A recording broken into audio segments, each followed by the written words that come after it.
Mi nombre es Juan Sebastián Díaz Ramírez del grado 11B y el día de hoy hablaré sobre las nastias. Nos refiere el concepto de nastias, nos refiere a aquellas respuestas a estímulos que dan los seres vivos del reino vegetal cuando las condiciones de su entorno no son constantes, cambian, como lo puede ser el día y la noche, las distintas temperaturas, el movimiento de otros seres vivos, etc. Ahora hay que tener en claro algunas cosas, que nastias no es igual a tropismos, son conceptos parecidos pero que se diferencian en dos cosas claves. La primera es que las nastias son reversibles y la segunda es que no tienen por qué involucrar movimiento, especialmente movimiento visible, es decir, que se puede dar una nastia a nivel celular, a diferencia de los tropismos, que es algo macroscópico, nivel macro, que lo podemos ver a simple vista. Dos sencillos conceptos antes de comenzar a explicar los tipos de nastias. Estos conceptos serían el primero de turgencia celular, que nos refiere a qué tanto se dilata o no una célula por el flujo de aire acorde al tipo de nastia que se esté dando. Y segundo de ellos, las células flexoras y motoras. Las células flexoras serían aquellas pasivas, por decirlo de alguna manera, es decir, que son lo anterior al movimiento. Es, por ejemplo, si la nastia involucra que la hoja se abra, la célula flexora lo que haría es que la cierra mediante su dilatación, mediante su turgencia. En cambio, las células extensoras son aquellas que propician el movimiento, las células activas. Entonces, cuando estas se dilatan, lo que hacen es que se abren. Es por eso que estas dos células trabajan en armonía. Mientras una está abierta, la otra está dilatada, y así para poder hacer las extensiones y las flexiones. Vamos a hablar de lo que nos interesa, las nastias. Comencemos con una de las más comunes, que serían la nictonastia. La nictonastia, muy común en legumbres, es aquella que tiene que ver con el ciclo nocturno de las plantas. Entonces, por ejemplo, tenemos que una legumbre está de día y puede recibir la radiación solar y está adaptada para ello. En cambio, cuando llega la noche, las temperaturas bajan y si se mantiene abierta, lo que va a hacer es que sus enzimas y proteínas se van a degradar y se van a malograr, haciendo que la planta no pueda utilizarlas. Es por ello que en la noche utiliza esta nastia de la nictonastia para que se pueda cerrar. Esto lo hace de día, cuando sus receptores llamados fitocromos perciben la luz azul, entonces puede mantenerse abierta, pero cuando su receptor percibe la luz roja o la luz roja lejana, lo que hace es que se va a cerrar para mantener la temperatura y así que sus proteínas se puedan mantener vivas. Aquí podemos introducir un nuevo concepto muy importante, que sería el de los receptores, aquellas estructuras especializadas en tomar los estímulos y traducirlos a una respuesta. En este caso hablamos de receptores de luz azul y de luz roja, fitocromos.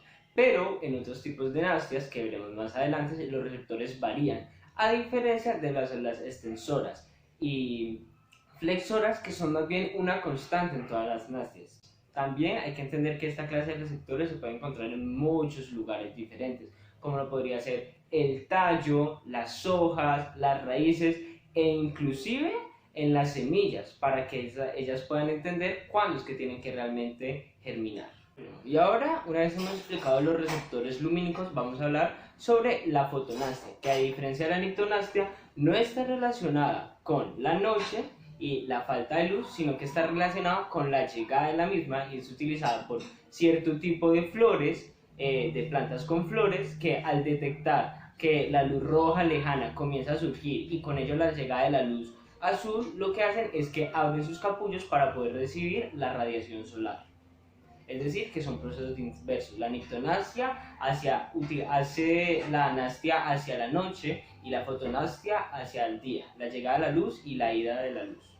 La sismonastia. Esta, a diferencia de las anteriores, no se activa con receptores referentes a la luminosidad del ambiente, sino que se activa referente a las cargas que puedan producir los toques entre cuerpos. Entonces, por ejemplo, suelen estar ubicadas en las hojas y cuando se toca la hoja, lo que hace la planta es que se cierra como un mecanismo de defensa.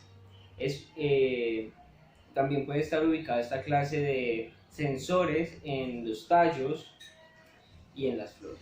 tenemos algunos ejemplos un poco más agresivos o dedicados a la caza, como lo podrían ser las Venus atrapamoscas, aquellas plantas conocidas coloquialmente como carnívoras, que tienen unos filamentos alrededor de sus hojas que al sentir el roce de una mosca pueden llegar a cerrarse, y estas están especialmente diseñadas y son aún más complejas que las de la mimosa solacacácea, puesto que son específicas para el roce de un insecto, es decir, no se van a activar ni con la lluvia ni con un viento muy fuerte, porque si lo harían, entonces básicamente mantendrían cerradas todo el tiempo, es decir, que sus receptores son aún más sofisticados. Vamos con las quimionastias. Un ejemplo particularmente interesante cuando nos damos cuenta de que estas primero tienen sus receptores en las raíces, y lo que hacen es que estos receptores, al sentir que hay un cambio en el sustrato, ya sea por pH o por cambio de nutrientes, lo que van a hacer es que van a cambiar las rutas metabólicas en función del cambio que haya habido. Esto con los mismos mecanismos de células extensoras y flexoras, es decir, con el sistema de turgencia, pero no a un nivel macro que podamos ver a simple vista, sino que va a ser micro, bastante pequeño, tanto que es a nivel celular.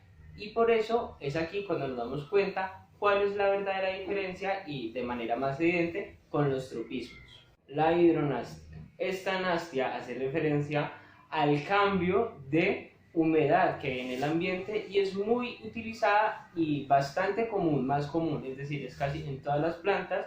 Y lo que se trata es de que cuando las hojas sienten un cambio en el ambiente, sus folículos, los estomas se abren, haciendo que puedan liberar la humedad externa o mantenerla según requiera y según hayan analizado sus receptores. Aún faltan algunas nastias, como lo sería por ejemplo la termonastia. Sin embargo, las que se eligieron fueron las más llamativas, ilustrativas y representativas del concepto de nastias. Ha sido todo por el video de hoy, espero haya sido de su agrado, hasta la próxima.